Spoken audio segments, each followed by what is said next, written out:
Passion, drive, and patience. What brings home the winning trophy is also what keeps your ride or die alive. eBay Motors has everything you need to maintain your vehicle and level it up to peak performance, from superchargers, roof racks, exhaust kits, LED headlights, and more. Whether you're into speed, power, or style, eBay Motors has got you covered. With over 122 million parts for your number one ride or die, you'll always find exactly what you're looking for. And with eBay Guaranteed Fit, your part is guaranteed to fit your ride every time or your money back. Because with eBay Motors, you're burning rubber, not cash. With all the parts you need at the prices you want, it's easy to turn your car into the MVP and bring home that win. Keep your ride or die alive at ebaymotors.com. Eligible items only. Exclusions apply.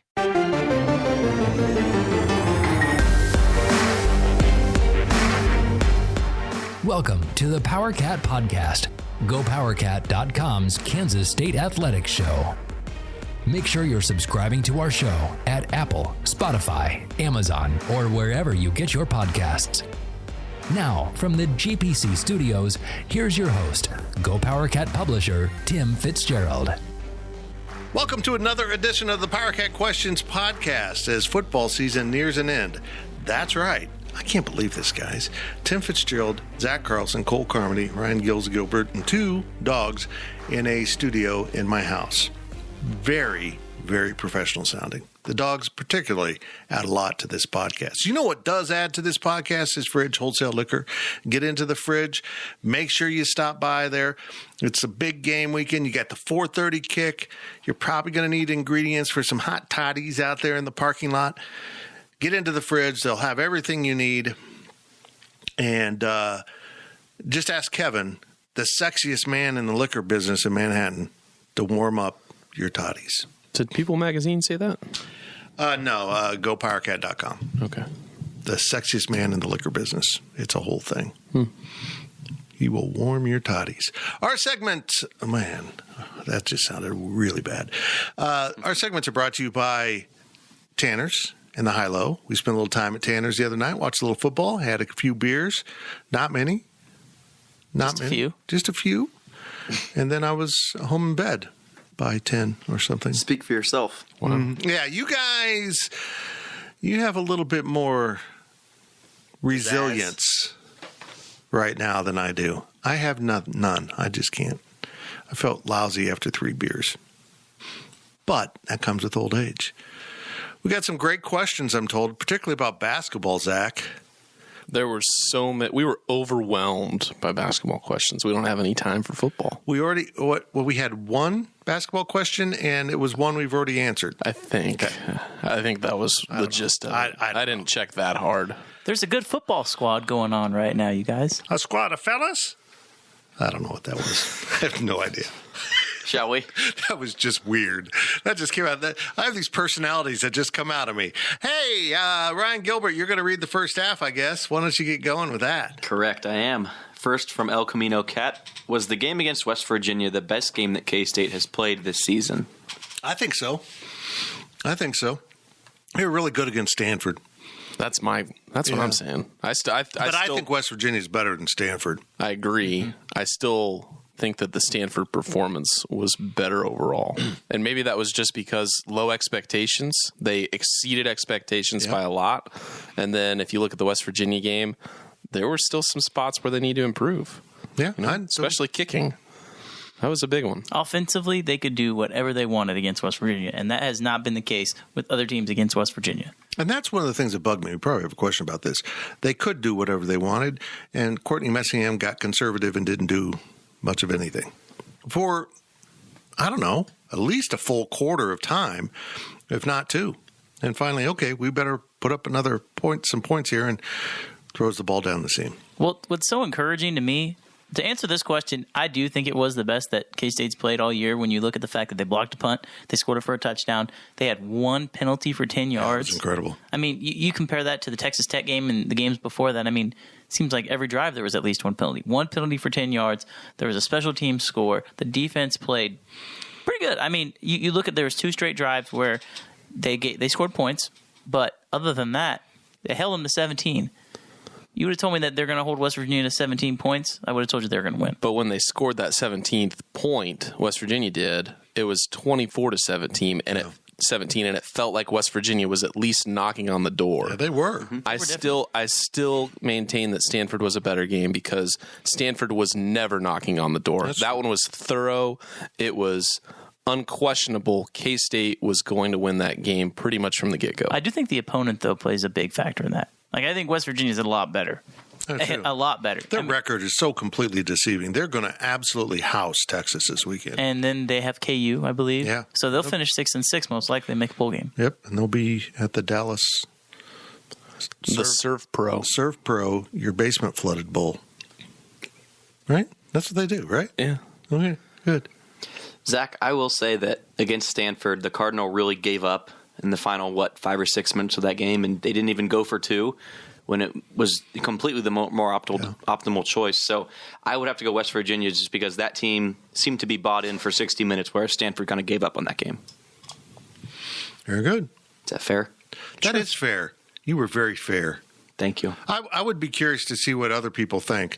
Someone out there listening, open a thread at Wabash Station and see what other people think. Because it's a great question. At the very least, I think it's between those two games. Yeah. I don't think that you can throw KU or TCU I think you or can make an Nevada. argument for TCU. Yeah. TCU's program was in a dumpster during that game. I can't throw that one in there. No, that's true. I'm They're out of with running Gills. backs now. I mean, you can make an argument for Nevada if you want to make an argument for all those other games as well. Well, they did win with the backup quarterback in that game against a pretty decent team. It's an under-the-radar game. Mm-hmm. From KSU number 1, cheap shots on Skylar have to stop. Any chance the league office can get involved? You know, they won't. They need to. I really think, and I just did daily delivery on this, I think the player from West Virginia, who's an Alabama transfer actually, should be suspended for the rest of the season. I mean, they need to boil the targeting rule down to what it was supposed to be, to eliminate dangerous plays, not accidental plays that end up being dangerous. And that was intentional. There should be.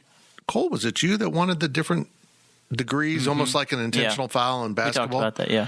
That should have been the most severe, which is an automatic prolonged suspension. Now, I don't want the officials on the field deciding that. I want the Big 12 to decide that. So it won't happen. They don't want to work in that office that much.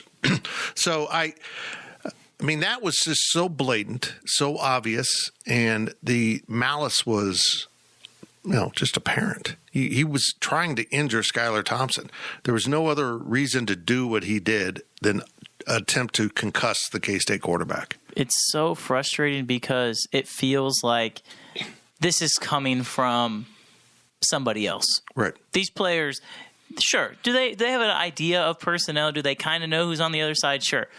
But there are coaches that know, hey, the backup quarterback. We got to get him out of the game. The backup quarterback is not as good as the starting quarterback. He is already injured. If we can get him out of the game, we have a chance to win.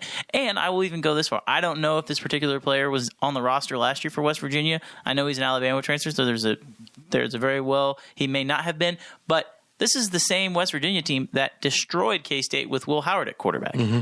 They know. If you get that guy in the game, there's a significant drop-off. Yeah. Or at least they think there is. So, yeah, they're going to do everything they can to, even if they're not trying to hurt him, to try and get to him, to try and hit him, to try and make him uncomfortable. I get that's what you want to do in football is you want to try and... You want to be physical. Yes. You want to be physical within the realm and the scope of the sport. A difference between being physical and being dirty. In the last 3 games... all of them have been dirty. And I know Chris Kleiman said when Skylar Thompson got pushed out of bounds, he didn't think that was a penalty. I think from the box, we almost had a little bit better view than he did on the sideline because we got to see. That was a dirty hit. It wasn't about, the push out of bounds. Yes. You're saying you thought that was late too? Because it wasn't. It wasn't it late. Was It's not. intent, but it's intent. Nah, there was. In the NFL, that is a penalty. It's been called in college. It's been called in college, too, because he was clearly headed out of bounds. I understand that the quarterback's not out of bounds, but it wasn't like he was running along the sideline and could turn it up. He was heading straight out of bounds with momentum, and you shoved him in the back. For the second time, for the bench. Second late hit. That has to be taken into consideration by the I see why the refs didn't call it, but within the context of what's going on, and this gets back to the question, the Big 12 needs to be on top of this and say, hey, look, we're having what appears to be some intention to injure quarterbacks in this league outside of the scope of playing football. To hit someone late, to target them, that's going to stop, and we're going to be really strict on the enforcement of this. You've got to stop it. That's what the Big 12 could and should do at the next step, and they won't. They just won't. Now, if this was involving Texas, if people were targeting the Oklahoma quarterbacks, yeah, they would step in. And this is my ongoing problem with the Big 12 is they seem to have different rules for different schools. I'm really disturbed by this. I hope just calling it out will stop. But I want to be clear. Football is a violent sport. People get hurt. And I'll back up a couple weeks here to Lawrence when Daniel Green absolutely waylaid Jason Bean. But it was a clean hit. It was in a context of a football play hit. It wasn't intended to injure him. He just injured him because he hit him so damn hard. Again, a little bit later, another quarterback, another perfectly legal hit, another injury. Injuries happen, but it's about intent and how you exercise that intent. And that's what's going on here. I mean, I'm glad they're calling them penalties, but there needs to be a little bit more bite to this. If that holds the same penalty for a ball carrier ducking his head down into the target area and Daniel Green clipping his helmet, as opposed to a guy flying through the air, pinning his arms back and thrusting his helmet into Skyler's helmet like a missile, that's the same penalty, then we got problems. The rule is broken. The rule's broken. The second a ball carrier ducks his head into the target zone, there's no targeting. There should never be targeting. If the ball carrier is initiating the contact or creating the contact by positioning, there's nothing there. But contrary to that, if the ball carrier is lowering the crown of his helmet into a defender, that is targeting, and they never, ever call it. And that needs to stop too. If this is really about player safety, then make it about player safety, not about this is so typical. You make a rule, everyone seems to understand the rule, and then slowly people morph the rule, and it becomes trash. It should be intent. It should be intent. It should be intent. If you are the guy who hit Skylar Thompson, that is targeting. That is intent to injure an opponent.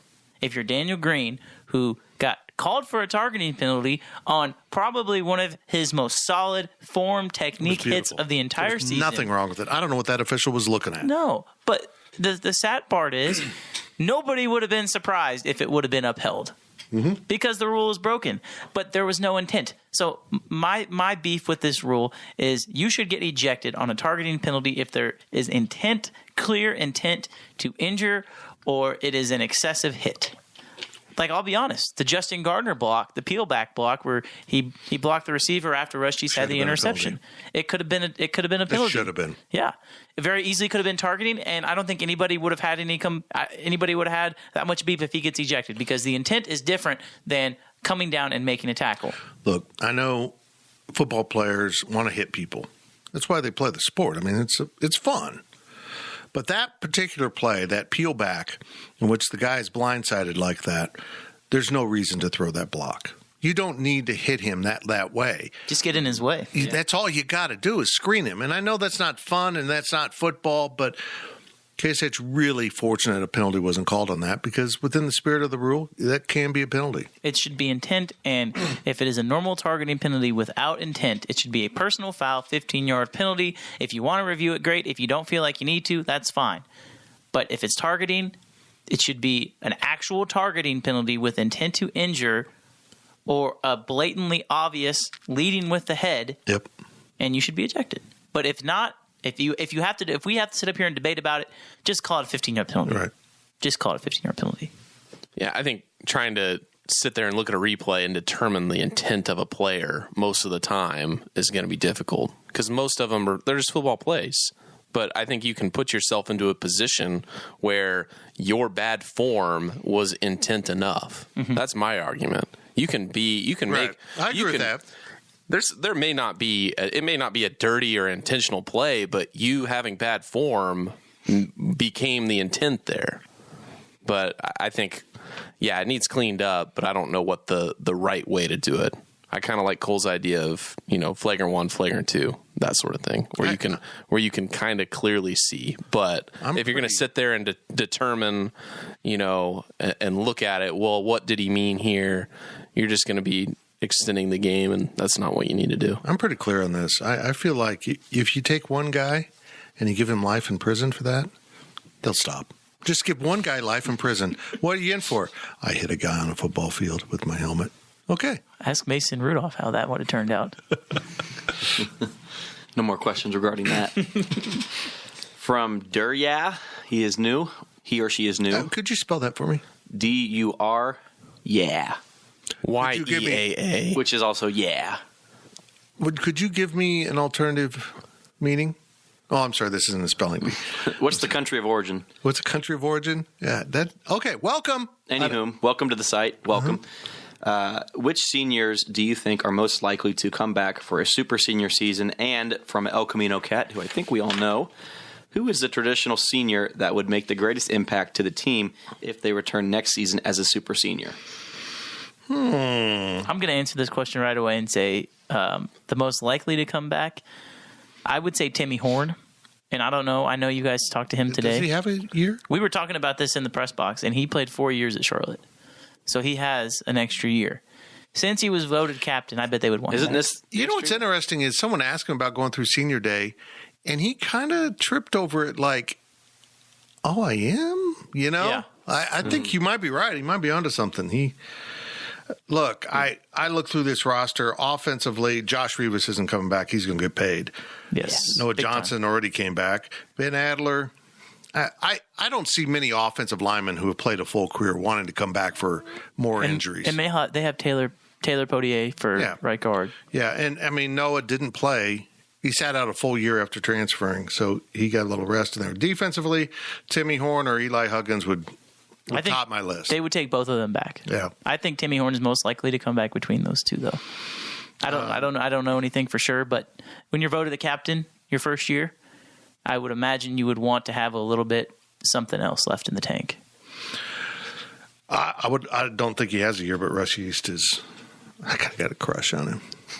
God, he plays hard. I don't think he has a year either. And neither does Stubblefield, who Which is a shame. fans absolutely love. Stubblefield is a throwback for me. He just kind of plays football with a level of passion that you don't always see now. But it reminds me of a Chris Canty type guy who Kansas State's Chris Canty that really gets fired up for making plays. He's going to play on Sundays. I think he will. Yeah. He's good enough in coverage to hold up in the NFL. I mean, if you're looking at a guy like A.J. Parker, who can play in the NFL. I got to admit, I'm still a little surprised at that. He's playing for the Lions, granted, but he still has he's playing. He has a starting role in that defense. I mean, same thing with Duke Shelley. I know Duke Shelley was a solid player, but these guys, you have a chance to play. I think Reggie will have a chance to play. He's also a great tackler. So it is a shame that he won't come back. But I look at Timmy Horn to answer El Camino Cat's question, the biggest impact if he comes back. Is Kansas State, Zach, you guess This was Landry Weber. He'll be back. I doubt it. I bet you he has a 4.0 in accounting or something. Cade Warner. Would the staff want Weber back? I think I think from a leadership special teams standpoint. special teams yeah. and I got to be honest here. I suspect we're going to see some transfers out of that receiver core.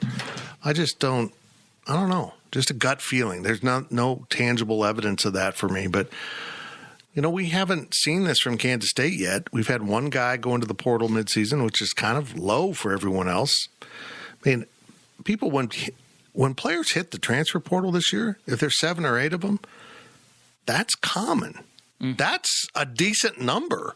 You have rosters getting decimated out there. What happened at Buffalo was unbelievable. I mean, how many KU takes 750 players from Buffalo? It's really had a big impact. But one of the Baylor starting offensive linemen is from Buffalo. So, yeah, I mean, I don't know. But I do think this. If you line up all of the guys that came to the portal and the success they're having and what they're saying about their experience, Kansas State could really turn itself into a destination for portal players. If you've got the right personality, the right character, and honestly play the right positions, you can find success and playing time here immediately. You hit the nail on the head. Really, the only one that we haven't seen make an impact is Eric Munoz. Which we knew from the start. And he was always going to be a depth guy. That was a weird thing. When we watched his film, I didn't even think he was a depth guy. I mean, he really isn't. He hasn't really seen the field at all. So he's got 2 eyes. Come on. There we go. Gosh. Don't die. Gills has got to go. Gills, Zach you okay? just gets me every time. From CW Power Cat, when was the last time K-State had a running backs room this deep?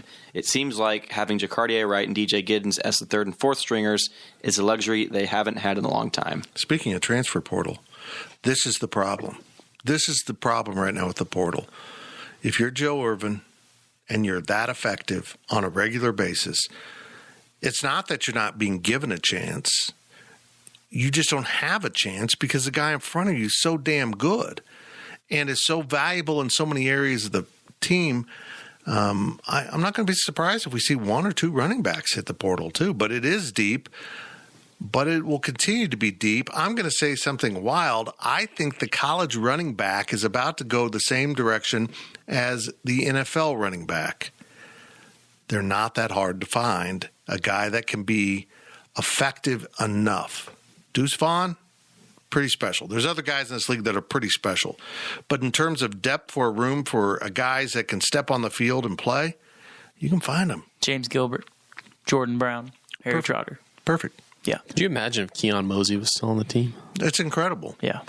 It's absolutely incredible. And I wish he was because they'd have a role for him. I really believe that. Well, I still in my heart believe he should have been put at receiver.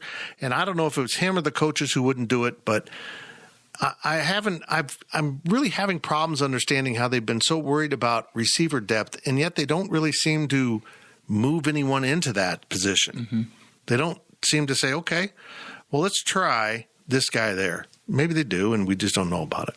I think you talk about Joe Irvin in the transfer. I actually think if you're Joe, you have to look at this as a different way. There is a good chance. Now, you all might disagree with me, but next year could be Deuce Vaughn's last year at K-State.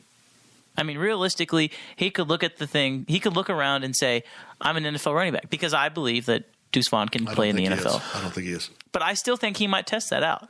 I don't think he would after his junior year. There's a chance, though, right? I get what you're saying. And then you would have two full years. A Darren Sproles type player has to play in college for 4 and now maybe even 5 years, I think, and get taken later than the 3rd round. I don't think Deuce is going to be taken before the 3rd round. But with the lifespan of running backs in the NFL. I'm telling you, yeah, but my thing is, I understand why he would want to. I don't think it's tangible because these comparisons to Darren Sproles are unfair to him for 2 reasons. One, he's not as good. He's just not. I mean, Darren had a level of special that just hasn't been seen. And 2, Darren's a much bigger player.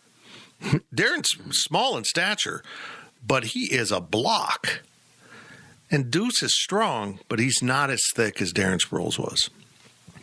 He's really gonna have problems. If Deuce becomes the returner next year and returns kicks for touchdowns like Malik can and like Phillip Brooks can, then yeah, maybe he has a bit of a chance. But just he's a good college running back. Don't get me wrong, but finding a role for him in the NFL for multiple years, I think he's probably better served just sticking it out in college. Great.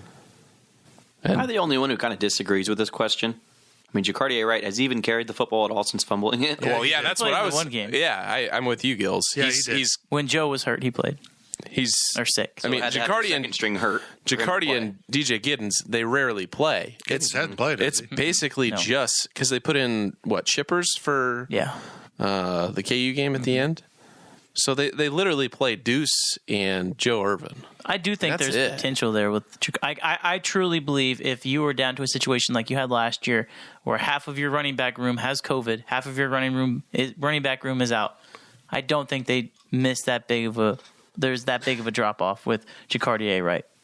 No, I don't disagree with that. I'm just saying, talking about the depth when they don't even play. Mm-hmm. You know what I mean? If they were that good, they'd play. I disagree with that. If the coaching staff had enough faith in them, they'd play. Well, there's some truth to that, but Deuce just takes up too many carries. Yeah. And they don't play not because they're not good enough. They're just not better than Deuce. Right. Or better than Joe. Both are very good, special. Both of those guys are special. There's no doubt in my mind. I think Joe Irvin could be the lead back at every other Big 12 school besides maybe Texas and Iowa State. With Brees Hall and Bijan Robinson. I'm still just mystified why they're not finding ways to get Deuce and Joe on the field together. They've done it very rarely. Now that you can put Deuce in the slot and use him as a receiver, Coach Kleiman talked about it. He's a great decoy. Freaking use him as a decoy more often. Put him in the slot, hand the ball to Joe. Have they done that once this season? I don't think so. They put him on the field together, but I think they threw the ball with Joe in the game. It's crazy. Last question of the first half is from Pickles. K-State currently has only won 3 games against FBS teams at home. Does this make the season seem lackluster despite shaping up to be pretty decent? No.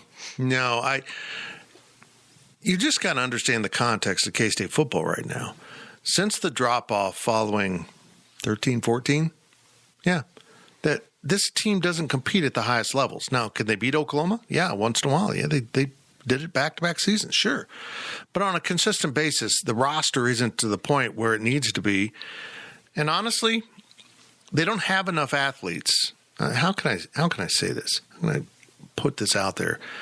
Iowa State is too talented for Kansas State. Was too good of a football team, particularly on the day they came to Manhattan for Kansas State. There's other teams that Kansas State's a better football team than that have more talent. I might include West Virginia in that. And that explains why they're beating some teams that K-State isn't beating. This team, people aren't appreciating how well coached they've become. We all see the things that drive us crazy. The play calling once in a while, the defense getting too flat at other times. We all see it. We get it. But in terms of talent and depth, it just isn't on this roster. And my example of that would be you have 3 transfer portal guys starting in your secondary. That tells you that that room was trash. And there continues to be some serious depth problems at corner. They're going to have to go find more guys. There will be at least 2, if not 3, transfer portal secondary players. They just don't have the depth right now to compete. Can they rise up and beat an Oklahoma State or Iowa State? Yeah. But you were going to beat Iowa State on the day they were here. They were good. That was a good Iowa State. That was good Brock Purdy. They haven't seen bad Brock Purdy in a few years now. They'll get there. They will. The more comfortable that this defense gets in the system, the better they have played. Yeah. And that might sound obvious. And I know people have talked on our message boards about, we weren't going to beat Oklahoma State, or, we weren't going to do this, we weren't going to do that.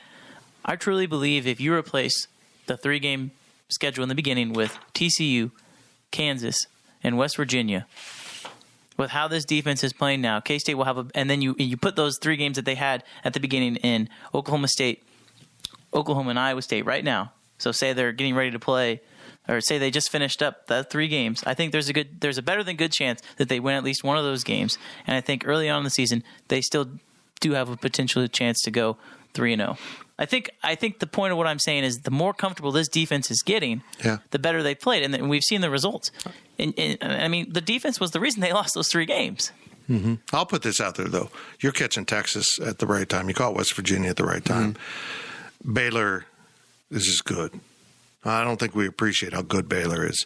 This is a significant test for Kansas State, and this will kind of prove your point. This team is comparable to the teams you mentioned that K-State opened the schedule with, and if they can compete on Saturday with them and beat them, that will prove your point. Mm-hmm. I think K-State just got completely unlucky with that 3-game stretch of Oklahoma State, OU, Iowa State, where they lose all 3, and it just seems like the whole season's just dire. You're 3-3. Now you have this uphill climb to try getting, back to where you think the team should be. Well, now they've won 4 in a row.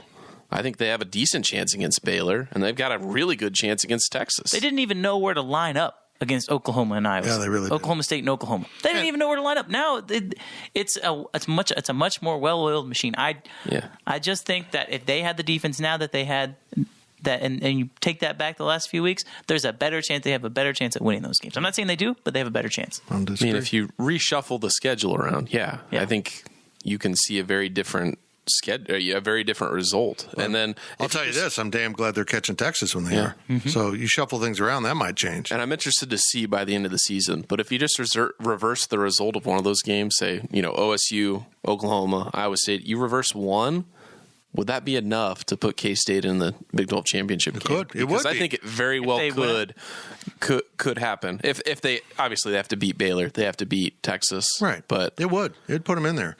This game's huge for Baylor. Yeah. This game is enormous for Baylor. They need someone. If Oklahoma State beats Oklahoma and Baylor can win out, it's Oklahoma State and Baylor in the title game. It's incredible to think about. It'd be the greatest thing for the Big 12, the future Big 12, to have that happen. But K-State's not that far off. Boy, they got a lot of work to do in recruiting. And maybe that comes through the transfer portal. That is part of recruiting now. That it? You got something on your mind there, Gills? A little bit. I want to disagree. Play devil's advocate. You can't be seeking comfort with these games being in the first three of the season. I mean, if K-State played TCU a week later, K-State loses. No doubt in my mind about that. They got Texas had a lucky time. It's all scrambled, for the last one of the season. So I think Skylar Thompson's injury, you guys haven't mentioned that at all. If that doesn't happen, K-State's going to be playing in the Big 12 title game. I believe that. But it happened. Such is life in the college football world. But I'm not going to nitpick this schedule and say if this game were here and that game were there, it changed anything. This is the Big 12. You've got to play every game, every team once. I'm not going to look into it too much. They had an opportunity at Oklahoma State that was squandered. And maybe it was because they didn't have their number one quarterback or they just didn't do what they needed to do, but that was an opportunity. It really was. That's it for the first half of the Power Cat Questions podcast. Went a little bit long there, but I think it was quality. And that's what we're after. We're after quality. Except for in the second half, we're going to totally screw around. We'll be right back. GoPowerCat.com's Power Cat podcast continues after this short break.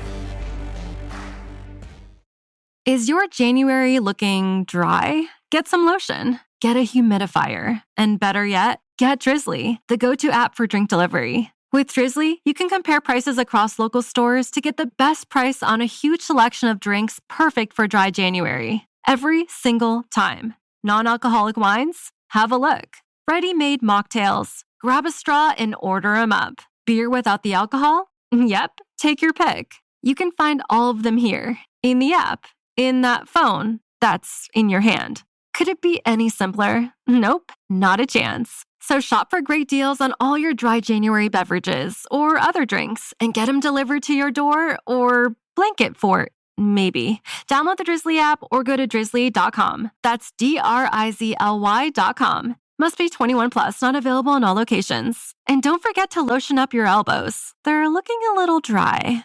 JamesAllen.com is the online destination to easily design a customized engagement ring and save up to 50% compared to traditional stores. You pick a diamond, whether it's lab-created or earth-created, James Allen has over 200,000 conflict-free stones. Then you pick your ring setting and metal. And if you need some help, they have real-time diamond consultations available where an expert can walk you through it all. Get 25% off your order at JamesAllen.com code podcast. That's JamesAllen.com code podcast.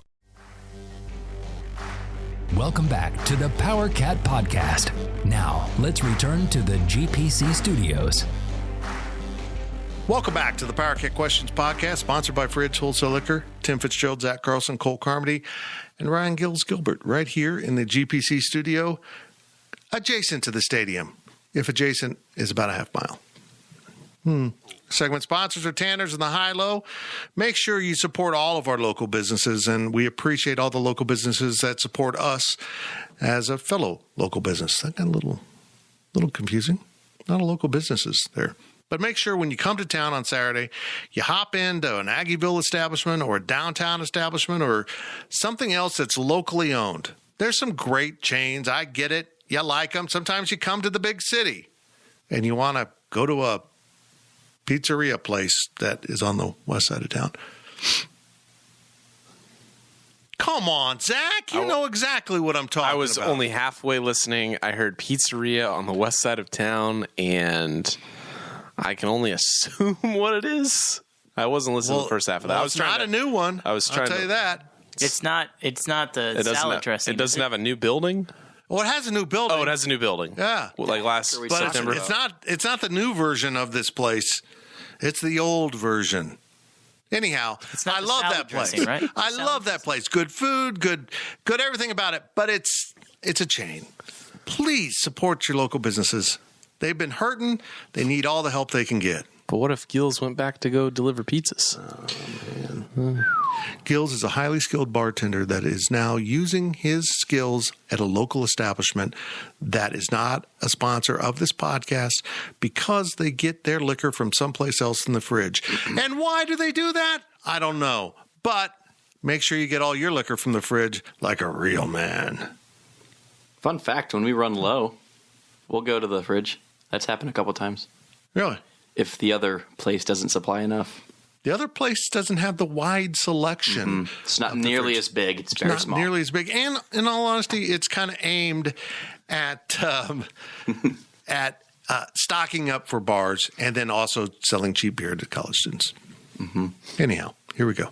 Your Cole Carmody's taking over the reading of the questions because Gills decided to cuss. Throughout that first segment, I had to cuss.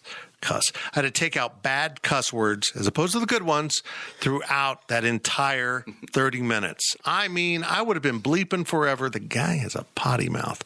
Cole is a good Christian boy. Here he goes. From Adam K. 63. Ah, that jackass. What is the solution to fill in the stadium? Fill in, like, get more people there? Correct.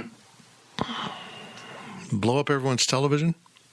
No, attendance is a big issue around the country for sporting events because the technology for broadcasting is pretty damn good. And I think FS1 and ESPN with their lower channels are doing a good job of making sure people want to go back to the stadium and not listen to crappy announcers. We did have a question about that. Okay, well, I'll okay. just stop right when there. I say question, there was a question about would you rather listen to Tim Brando on TV or have remote announcers? I didn't include remote it. announcers. I didn't include it. I would rather listen to a bunch of cows fart than listen to Tim Brando. All right. I'm counting down the days till the overtime comes back. I know. I'm so thankful that K-State didn't expand to 60,000 seats. Can you imagine how bad that would look? And maybe someday they'll add in a corner here. You know, that's, what is it, the southeast side might be primed for that, for adding in a corner there. But I don't think they're going to need to. And here's my thing, and this is the same theory I would apply to Kansas when they rebuild. I mean, this scheme they have for 65,000 seats is just ridiculous. Keep your stadium small, keep it cozy, keep it packed and loud, and make a premium on your tickets when you are good, because you're not always going to be good. None of these programs are going to be Oklahoma or Oklahoma, I guess, Nebraska, where everyone's so bought in and the tradition's so rich. It's just, that's not the way it works.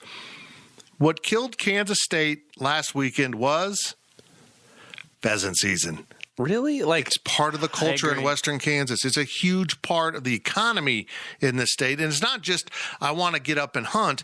It is, I've got 12 friends from out of state that have come here, or my land has been leased by some rich guys from New York to come pheasant hunting. I personally think K-State should request a road game every opening day of pheasant season. I never I've seen it over and over. I never knew that this was a big deal. Plus, this was the lowest attended game since 2009, right? Excluding COVID. That's the gist of this question. The attendance was so bad at Saturday's game for the first time in 12 years. It was the Ryan lowest Lackey. ever. I challenge you. Ryan Lackey's the football sports information director, to go back, research attendance and pheasant season openings at Kansas State, because there is a correlation. This is not the first time it's happened, but you're right. That crowd was awful. And I thought it was interesting. Kleiman said, why am I pointing at you guys with my pen? I thought it was interesting. Kleiman complimented the crowd because, again, you've got to make sure you say this. The fans that were there were awesome. Mm-hmm. There just weren't – there was 43,000. Someone said 30. That stadium was pretty full, but it was more full than some of the fake attendance numbers given during the later Snyder years. Right. I will say too that it was cold.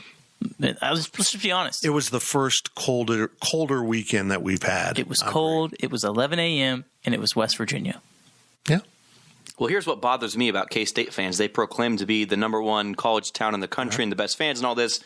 Who cares if it's 40 degrees? You should show up if you're cold or not. I don't.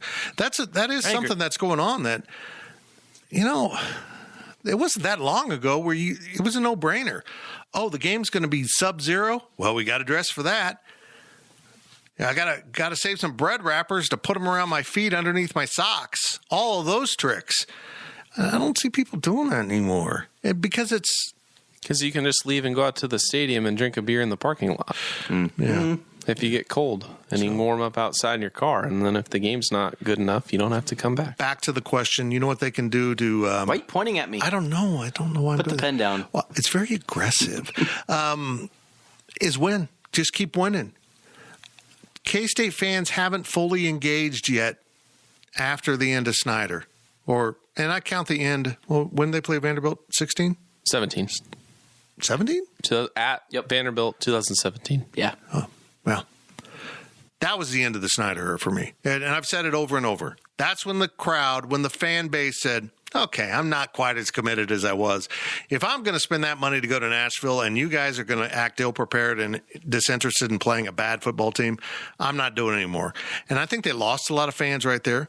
And honestly, they're probably fans that were along for the good times, that maybe weren't alumni or, not that invested. It was just great to go. Hasn't been fun, haven't won at the same levels, and I think it will return. I truly believe Chris Kleiman's going to get this program going. I don't know if it'll ever return to the heyday. I don't know if the landscape of college football will allow a Kansas State to be as successful as the Wildcats were for a long span under Bill Snyder. It's almost impossible. Hell, it was almost impossible when he did it. I don't know if it'll ever return to there, but I do think this program will start competing for Big 12 titles as long as they continue to leverage the transfer portal until they can shore up their damn recruiting, which is an ongoing problem. It's going to be a major issue if they don't get it going. I actually think there's going to be a lot of people at this game against Baylor. There should be. You look Disagree. It's supposed to be a beautiful day. Yeah. But the thing is, Thanksgiving break starts on Friday. There's a good chunk of students that they're going to head back home despite this game on Saturday. And that's interesting because that's a cultural thing too, because would some students leave for Thanksgiving break when K-State football is rolling? Yeah, but they always had enough students to fill that section. Yeah, that's very interesting. It will be noticeable. When are they closing the dorms? Are they doing the thing where they close them at Saturday 8 a.m. or whatever? I think the dorms stay open. Are they? I think they just keep them open now. They keep them open now? Because that used to be the problem. They would shut the dorms down. I've never understood that. Whatever. You have international students. Where the hell are they supposed to go? I've never have understood that. I don't know. When's the last time the student section was filled? 100%. I can't even remember that, but it's been a while. Mm-hmm. The students at Kansas State, I don't want to say they take it for granted, but I don't think they fully understand how fortunate they are to have the number of student tickets they have and the quality of seats that they have access to. It's not seen almost anywhere else. The one thing K-State basketball has going is their student section. Their fans are probably a little more loyal than football. Isn't that crazy? That's crazy to me. I don't know. It's less time commitment. No weather. No alcohol involved, usually. Smaller student section. Yeah. Well, yeah. And with all that said, the K-State students that do show up at football and basketball are absolutely incredible. Mm-hmm. They're incredible. Second question comes from Wagcat. Of K-State's bowl possibilities, Stack ranked the Go PowerCat staff's order of preference based on any rationale you want. I think there's a typo in there, but either way. Stack rank, it's fine. Stack rank. I've never Stack or rank, I don't know. I don't have That's the fine. list. This is what we can wait. What do you want? Yeah, I can go off the top of my head. Oh, okay. I've got this. If you need. I used to be able to do this. Okay. I think for this, we're going to do this team. For this team, it's certainly Orlando is number one, right? Yes. Nope. Because K-State's never been to Orlando, And that is the it's the Cheez-It Bowl. It's the new Cheez-It Cheez-It Bowl. Bowl. Do you The guys like old- Cheez-Its? Yes. Nah. Okay. It depends. I cycle through. I'm a goldfish guy, but sometimes I get tired of goldfish. I'll eat some Cheez-Its, but I'll also eat some cheese nips. Oh my God, you are a radical. So yeah, I'll eat if it's orange and cheesy. I'll eat it. So you're saying K-State to the Orange Bowl? Well, okay. Well, I'll let Donald Trump know that. I said cheesy. So selfishly, anything but the Texas Bowl. I disagree. No, I disagree 100%. Anything but the Liberty Bowl. Oh, yeah. Okay, so what's next below the Orlando, boy, we're all going to get a tan Cheez-It Bowl? It's Texas. Now, If we're talking realistic possibilities, Texas. what I appreciate about the Texas Bowl is they don't want a sponsor. You know who their sponsor is? They do. Freedom. Texas. It's NRG. It's Mercari, I believe. Well, they're not paying enough to get their name in the bowl. Exactly. Yeah. I'm doing it again, It Gil. used to be Academy It's- last few years. and that game is on January 4th, right? Correct. That works best with our schedule, but not for Cole, apparently. Let's make this all about. Why not Because Cole? Cole is going to be out of pocket during that time frame. He will be unavailable to attend the Texas Bowl. He will be sipping margaritas. That Gil served him? No. No, that an actual That person is so southern rude. south of the border. I'll Are be you a taking few your wallet hours with you? south. Yeah, well, good thing it's all paid for.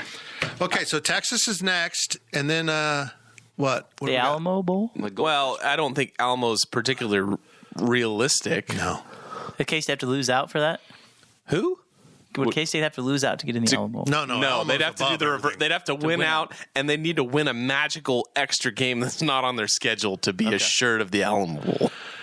Yeah, usually that'll be the loser of the championship game. If K-State wins out, and I'm drawing a blank. If K-State wins out and the Big 12 gets two teams into the New Year's Six, they probably wouldn't get one in the playoff, but if they have two in the top 12, and if somehow they can, Baylor would probably need to be the team that falls off here. They beat Baylor, maybe they make the Alamo Bowl, That's a but perfect way to put it. it's a maybe. Sorry, what were you Doesn't saying? Baylor have Kansas still? No. Hey, No. I don't know who Baylor has left. Oh, it's Texas Tech. It's the butt game. Oh, yeah. It's the butt game. So realistically, you're looking at the Cheez-It Bowl, you're looking at the Texas Bowl. And then you get down to The next is Liberty. the Liberty Bowl. I would put Guaranteed Rate Bowl above the Liberty Bowl, Yeah, but I and think the one in I think that Phoenix. K-State is out of that bowl. If I think they're better anyone than from that. the Liberty Bowl's listening, I'm just going to say this in the kindest way possible. We have enjoyed our time coming to Memphis. Memphis is fun. It has its charms. Shitty barbecue. No, I'm not bleeping that out because that is a fact. But I don't think you'll see many K-State fans there. They just need something different. I would love to see Florida because I think that helps your recruiting base. How many times have you talked about that, Fitz, getting back into Florida? Yep, I agree. That would be huge. Now, my downside of that is the cost of covering the Orlando. Anything in Florida over the holidays, that's where everyone's going. Ching, ching. I'm glad we're making that YouTube money. Yeah, well, it's at least $100 a month. That's a lot more than that now. So We got a couple flights. So transitioning then into the next question from Wizard6294, what bowl matchups or destination possibilities are you most excited about? I think you look at it at least for the Cheez-It Bowl, maybe Clemson. I would love to see. Yeah, the Cheez-It Bowl would clearly be my number one choice there because there's more variety of available opponents.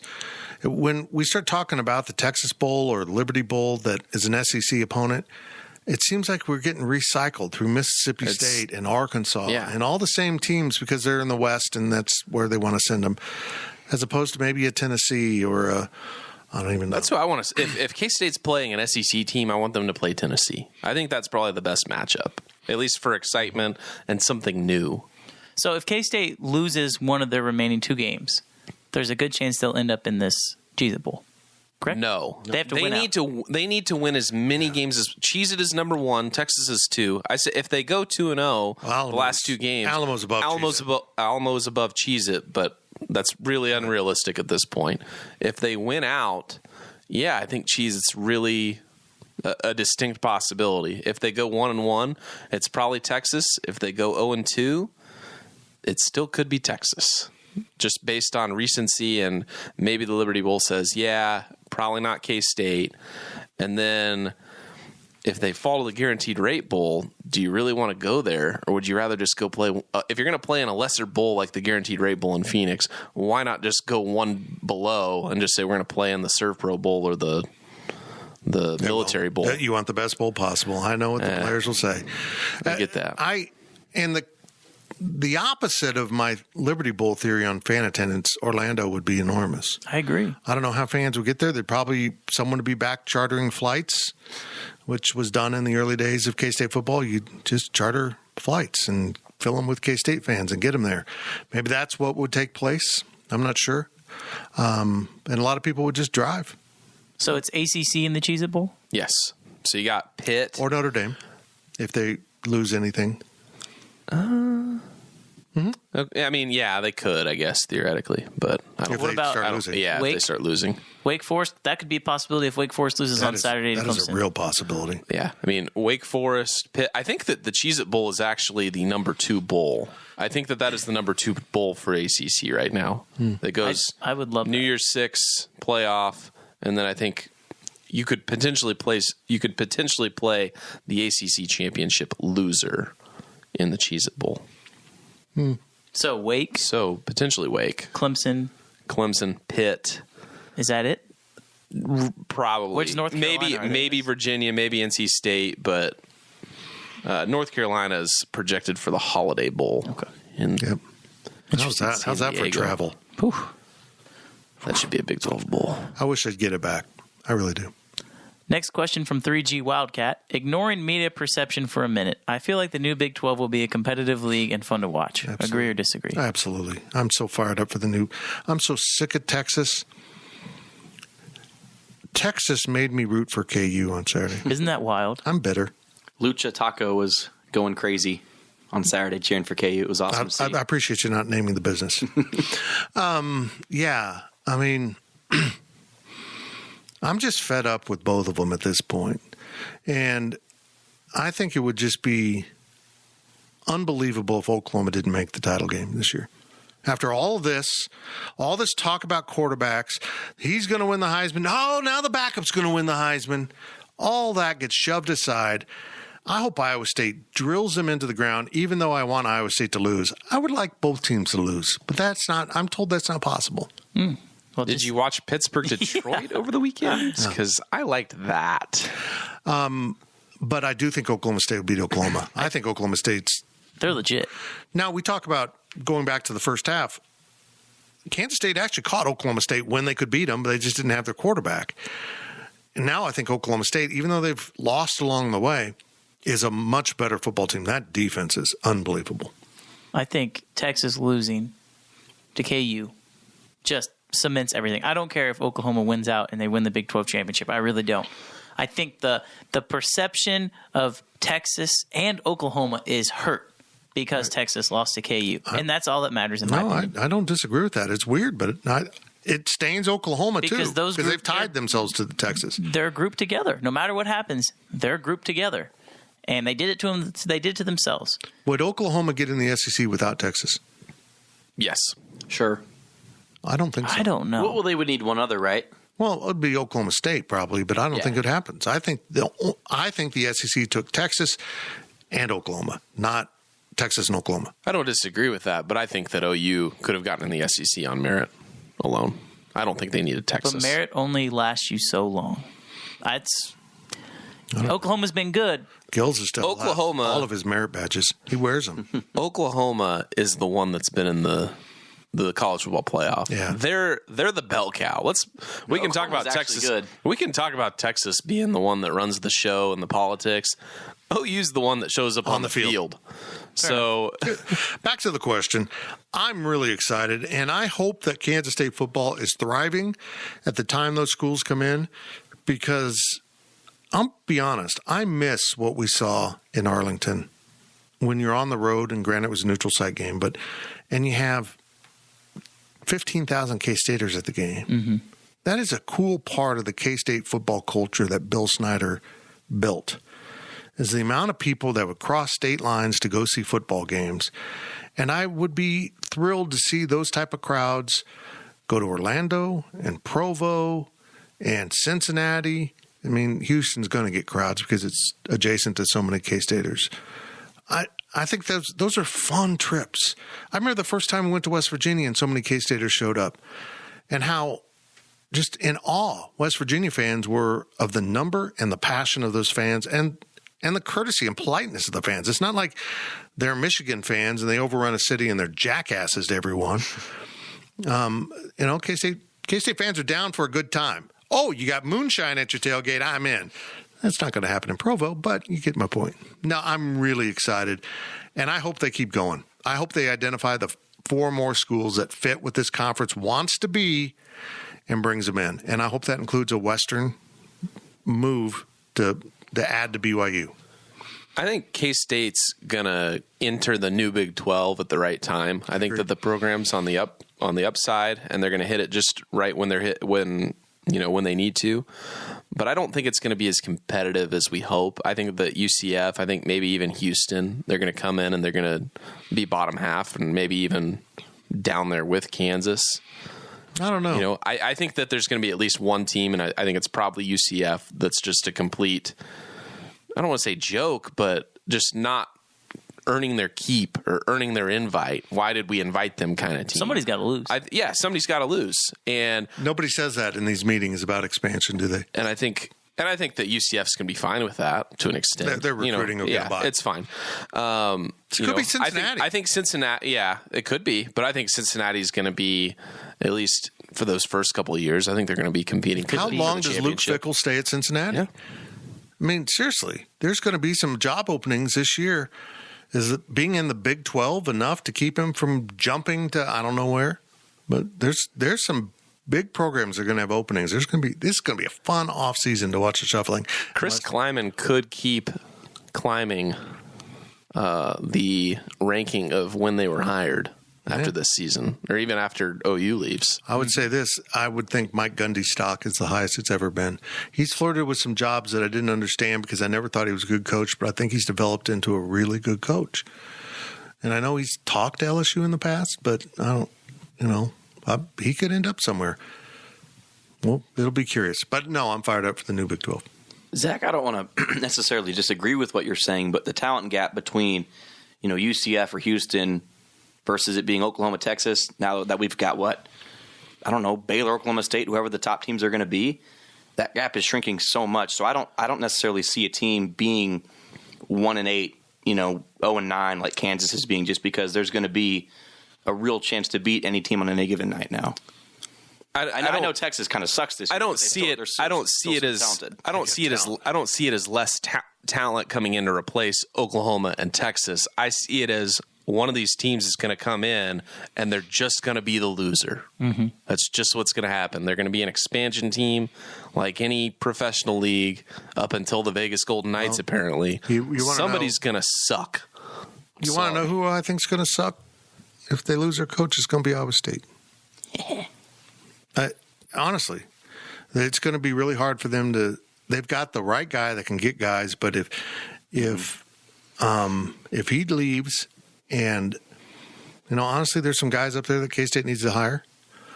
It's going to be interesting. It's going to be a really fun offseason. For the last question of the podcast from K-Ned, did you see the latest SEC shorts with the shot taken at Texas? If so, God. How many Texas donors do you suppose thought themselves a big enough deal to request YouTube to take down the video? Double digits? Did they take it down? No. Can we first get a little background, because I don't know what's going on. SEC Shorts is the local theater company in Birmingham, Alabama, started this up. I don't know. It's been going a long time. At least 3 or 4 years, if not longer. Now, Zach joked about our YouTube revenue. These people are making full-time, big-time money off of this YouTube channel. It's like a Saturday Night Live cast of actors. They do a sketch every week. So it's not affiliated with SEC? No. Okay. But Kirk Herbstreit does an ad on there. Yeah, it does an ad for an area bank. Yeah. Okay. So they're getting some cash, some serious cash, probably from sponsorship and their traffic, because these people are talented. The main guy is hysterical. He's so good at what he does. And this one was just awesome. The theme of this one was you had to come by an office and pick up your L. So this little clerk woman was doing all the paperwork, and she called on Mississippi State, and Auburn was there. Why are you here? Because they blew their big lead, and then Texas got rolled in by Oklahoma in a full body cast. Yeah, Oklahoma's looking around. They should have gotten an L. Did they ever get their L in that one? Just Texas got the L? Well, they got sent down the hallway because the Big 12 office was down the hallway. They're brilliant. They really are. They're really well done. They put a lot into it, but I am curious how much money they make off their channel. It's got to be significant. People watch it. Yeah. We appreciate you listening to the GoPowerCat.com PowerCat Questions podcast. We'll be back later in the week with the pregame podcast. And, of course, we have the postgame review podcast. Make sure you're subscribing to all of our podcasts. Find us on Apple, Spotify, Amazon, wherever you get your podcasts. Make sure you hit the subscribe button. And make sure you check out our YouTube channel where all of our daily deliveries, a little secret, they go up earlier there. Because we got a content schedule at the site. We just don't throw everything up at once, but we have to put it into YouTube early. And there it is. And I don't feel like scheduling it for later, so watch it early. Yep. We appreciate you listening. Make sure you listen to our pregame podcast because this game's pretty damn big. Thank you for listening to the PowerCat Podcast. Make sure you're subscribing to our show at Apple, Spotify, Amazon, or wherever you get your podcasts. PowerCat Podcast. All rights reserved. GoPowerCat.com.